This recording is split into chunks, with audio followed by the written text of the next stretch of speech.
Good evening and welcome to Boston Newsnet. I'm J.R. Strauss with the top stories.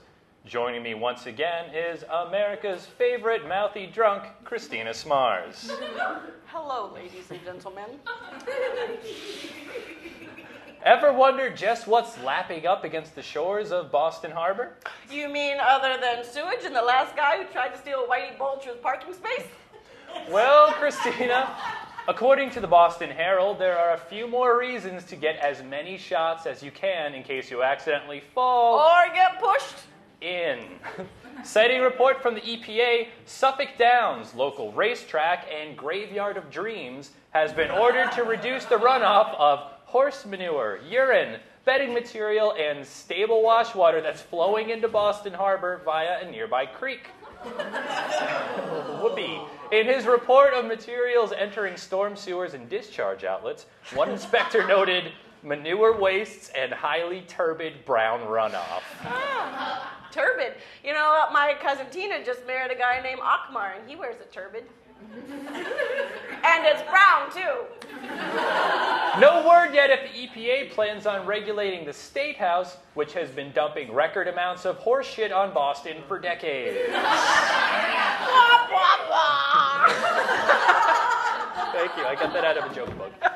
It looks like Massachusetts isn't the only state allowing same-sex marriages anymore. What?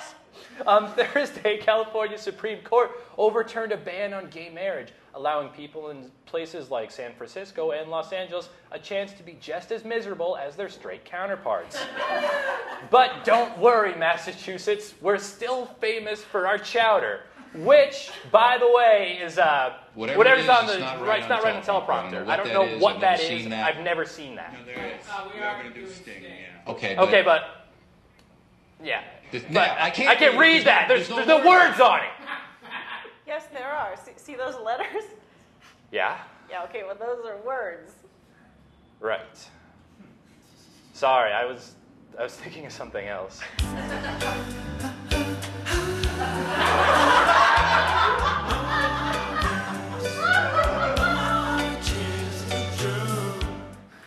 Okay, well, how about bike week there, easy reader? How about it, Kristina? It's Bike Week! Yeah!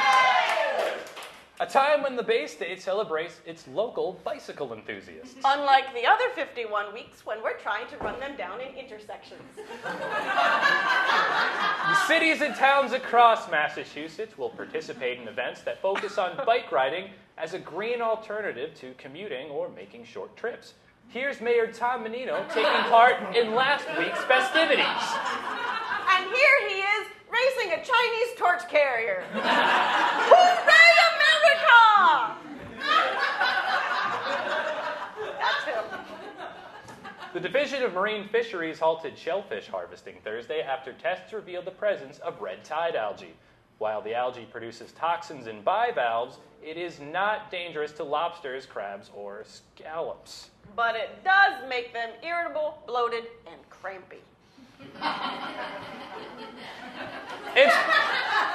And speaking of seafood, it looks like we'll be adding a new song to the website, which will feature at the end of tonight's show to play us out. What is Credits. I don't know what that means to play us out. What does that mean? What does that mean? To end end the the show? We're not ending the show 3 minutes after we started. It just means music will play during the credits. That doesn't make sense. Can we just do that over again? Yeah, do it. Go ahead. And speaking of seafood, it looks like we'll be... I can't do it.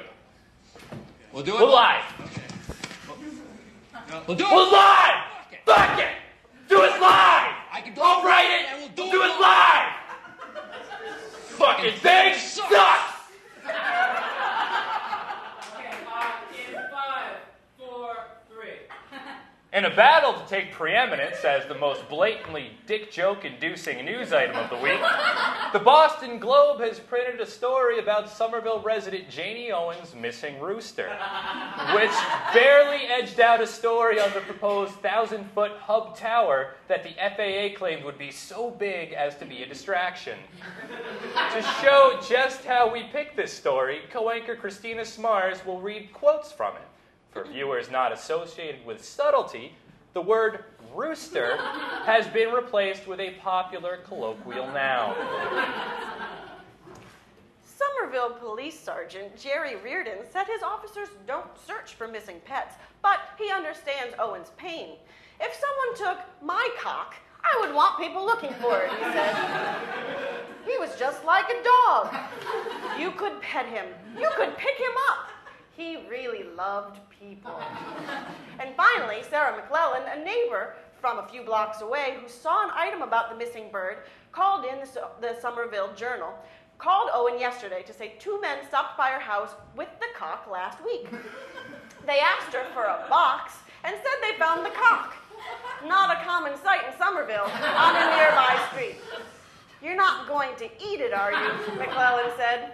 They seemed very concerned about the cock. And that's all for Top Stories. Thank you, Kristina Smarz.